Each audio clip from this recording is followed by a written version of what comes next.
Your go-to relationships and communication coach. I equip you with applicable strategies so you can cultivate more meaningful relationships with yourself, others, and Jesus. Today, I'll share my 5-step method to move through fear and insecurity when someone has broken your trust. It's not the only piece to healing, but it is essential. Let's get to it. Broken trust at its core is a blindside. And blindsides make for good TV ratings, not good relationships. Affairs, betrayals, and past traumatic events force us to come to grips with the reality that trust is fragile. And the moment it's broken, our bodies feel the devastation. The heartbreak now lives in us. And when we're betrayed, we tell ourselves things like, I never should have trusted them. How could they do that to me? I should have seen it coming, or I know I should be mad, but I don't want to live without this person. I don't trust anyone. Maybe you've never had thoughts like these in your life, but after betrayal, you're cynical, closed off, protective. Rightfully so. Safety was violated, and your brain and your body, they're trying to keep that feeling from ever happening again. But then, sneaky little questions creep in behind these thoughts, and they prod at you. If I didn't see this coming, what does that say about my judgment? If I didn't see the warning signs and I trusted them anyway, is this my fault? If they hurt me and I still want their attention, what does that say about me? If someone I trusted caused such immense pain, how will I ever trust anyone again? The game of what ifs is designed for you to lose. Now, not only trust for others, but trust for yourself has been fractured. Your judgment, your self-confidence, and who you are at the core are in question. Oh, friend, I see you. I've been there. The discouragement is enveloping. What if I told you that your hurt doesn't get to define you for the rest of your life? And even if you can't see far enough into the future right now to believe that it's true, I'll believe it for you until you can see it for yourself. But this defining moment, it is shocking. It's just a twisty chapter of your story. It is not the whole book, I promise. So now you're probably asking, how do I stop feeling so insecure or so angry or afraid or sad? Or how do I stop thinking about what happened all of the time? And the hard truth is that you're not going to stop feeling totally insecure right away. That's either called a miracle or denial of your emotions. I believe in miracles that bring peace that makes absolutely no sense, and I want that for you. I also want you to be able to navigate this hurt in a healthy way that you feel proud and confident in yourself. So if your immediate goal is to stop feeling something, that's going to leave you feeling defeated, frustrated, and probably really hard on yourself. When you are continually trying to stuff this beach ball underwater, aka the emotions that you'd rather avoid, it will keep popping up. It's inevitable. Instead, I want to introduce you to a new method that allows you to embrace the honesty of the difficult emotion so you can release the pressure on the panic of its presence. So this is my 5-step method to move you from panic to present. First, and an often missed step that people skip, is acknowledge the fear or insecurity that's creeping in. Just name it. Out loud is even better. Oh, I'm feeling so insecure right now.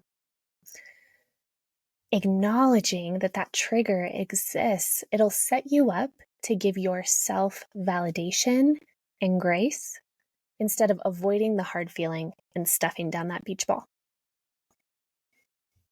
After acknowledging the fear or the insecurity, number 2, here's a short but very jam-packed phrase to tell yourself next. I'm okay. I'm safe. One of those may feel better for you. In the moment of a trigger, everything in your brain and your body is saying you're absolutely not safe. So as long as it's true and you are not in present danger, reminding yourself that you are currently safe and just experiencing a fear of future danger can bring you back to the present. Step 3 in this method is choose compassion for yourself over judgment. When a trigger comes up, the easy button can get very loud and it tells you just ignore what your body's telling you, or this shouldn't be a big deal. Or for you overachievers, it can sound like, okay, what do I need to do to just make this go away right now? And you guessed it, none of these options lead to the result that you desire. To navigate a trigger in a way that will bring healing instead of prolonging its existence, you have to choose compassion in the moment. Sometimes this just sounds like, I'm doing my best right now. Number 4 is a piece that can leave most people unsure how to answer. So after a trigger rears its head, what do you need? And oftentimes you won't know. And that's okay. This is completely trial and error until you figure out what feels centering to you at different times, and maybe even for different triggers. But if you realize what you thought you needed isn't actually helpful, that's useful information too. And once you can begin to identify what you need, it can move you from sitting with a trigger toward action, which is the piece that we all want. And the last, and I will say the most important piece of this method, is to meet the need. Following through on what you think you want tells yourself you can trust you to meet your needs. You don't need someone else to meet it for you. You have that ability to do it. And the only way to find out if it helps is by taking a guess at the need and following through. So even if it's later and you tell yourself, okay, later on I'll take a walk, make sure you do it. Something my clients find really helpful is putting these 5 steps together into a short, memorable phrase that they can return to and repeat in moments of feeling triggered. So the key is practicing it outside of these moments so you already have it when you feel afraid or insecure. And it just looks like acknowledgement, reassurance, compassion, identifying a need, and following through.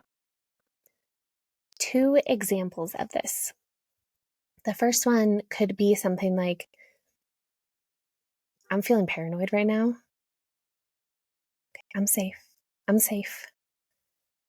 It's okay that I feel afraid right now. I think I just need to move my body to feel safe again.